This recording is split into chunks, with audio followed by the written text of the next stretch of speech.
I'm Greg Jarboe with Search Engine Watch, and we have an interesting crew here today from Orabrush. And wait, first of all, this is where the product placement comes in. But what I want you to notice right down here at the bottom is that as seen on YouTube? Yeah. What's that?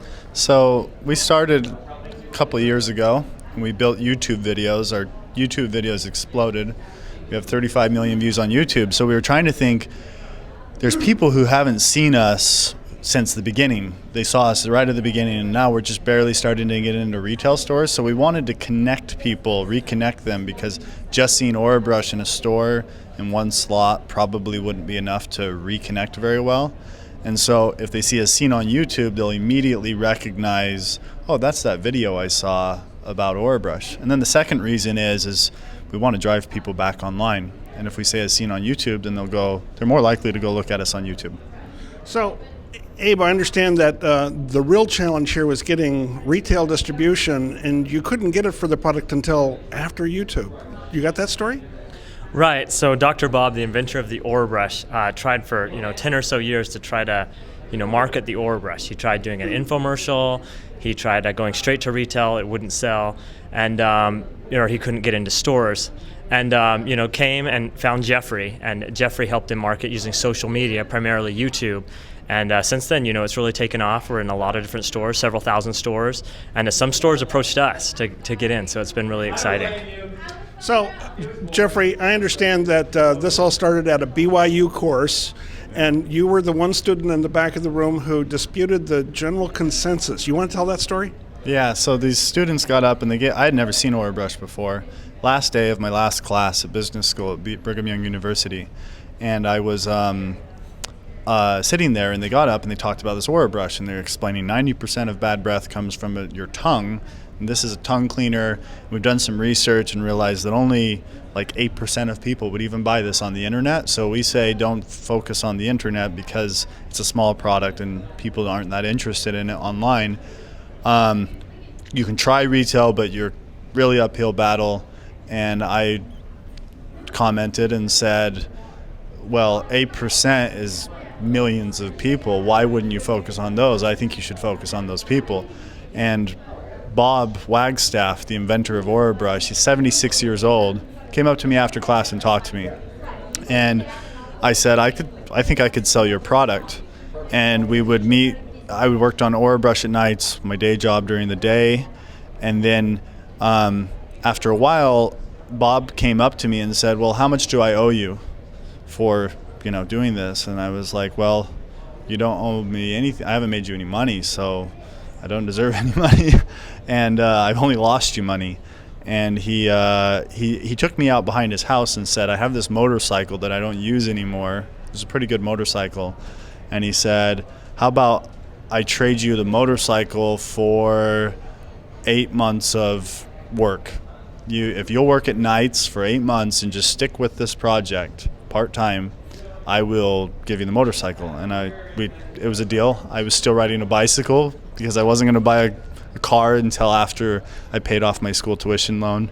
And then we worked on it, and we created a YouTube video called Bad Breath Test.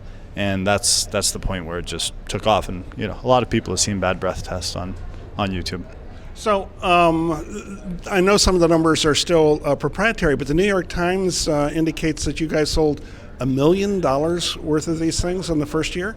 Yes, that's true. In the first year, we had $1 million worth of sales.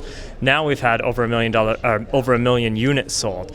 So it's been really exciting, really been growing. And it's funny how we've been able to build all of these sales just using social media, primarily YouTube, promoting our videos, and especially a product that, couldn't get off the ground before the use of this type of advertising.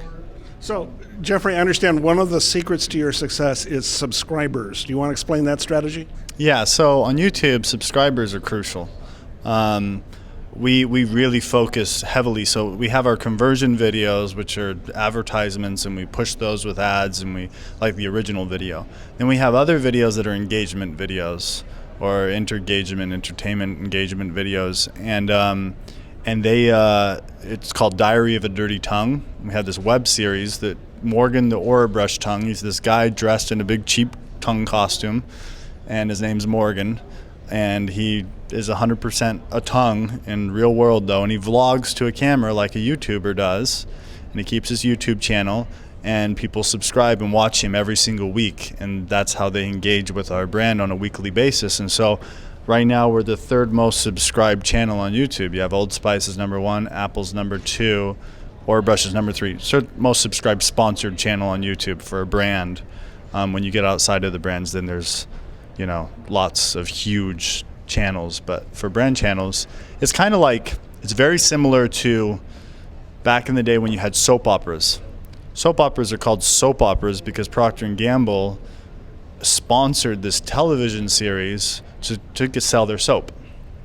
And that's where they originate from. So we're kind of almost going back on this one, that we're creating a YouTube channel that has our own subscribers to our brand who are followers of our brand on YouTube, and it's our own channel, and we produce the content. It's kind of like a repeat of that.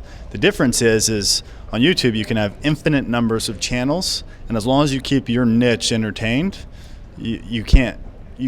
only your subscribers can fire you. On television, any producer, anybody can fire you, so it's a little different. And you have a new YouTube video that seems to be a spoof on a Apple iPad 2. Is that just me, or is there some tongue-in-cheek here going on with the tongue cleaner? Yeah, so in January, we passed Apple in subscribers on YouTube. Apple probably they probably have one little teeny team working on their YouTube channel, but it's a big YouTube channel, and they probably didn't notice that we passed them. But when they released the iPad 2, they passed us back. And while I was watching the iPad 2 video, the 6-minute video with Johnny Ive and Bob Mansfield and all these guys talking to the camera with the white background, I was like, wouldn't it be kind of funny if we stuck the Orabrush in the place of the iPad 2 and then made total fun of Apple executives? And so we kind of lampooned them and did a parody. And the video has 700,000 views now. It's been released for a week, and people love it. I mean, it's pretty. I think it's funny. Maybe it's just because we created it, but it's so I got to close with the product placement again. You know, you got to show it twice. I think that's part of the Jon Stewart formula. You know, I'm going to show your book, except this isn't a book; it's the Orabrush. Abe, give us the pitch. What's the deal? 90% of bad breath comes from the tongue, and this is the world's best tongue cleaner. So that's like the official pitch. You want to amplify? Yeah, it's the tongue cleaner that helps cure bad breath. And there you have it. And that's the Orabrush saga. Again, they started off with an interesting idea, couldn't get retail distribution, couldn't be sold through infomercials. In desperation, they decided, what the heck, we'll swap a motorcycle for a YouTube campaign. The rest is history.